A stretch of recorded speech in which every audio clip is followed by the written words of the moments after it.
দাঁড়ানোর জন্য বেগম খালেদা জিয়া এবং তারেক রহমানের নির্দেশে চট্টগ্রাম মহানগর বিএনপির পক্ষ থেকে আমরা এসেছি।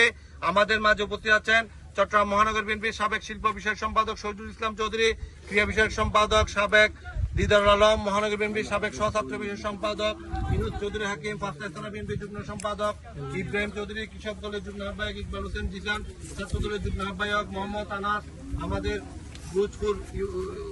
থানা যুব দলের সিনিয়র যুগ্ম আহ্বায়ক ফারুক বিন মুসা, আমাদের যুব স্বেচ্ছাসেবক দলের সভাপতি মুজাহেদ, আমাদের মহানগর স্বেচ্ছাসেবক দলের নেতা জাভেদ জুবায়ের, মুবারক, আসিফ, জয়, গিয়াস মাহমুদ, তারপরে আর কি মহানগর যুব দলের সহ সম্পাদক ইদ্রিস, একরাম সাইদ সহ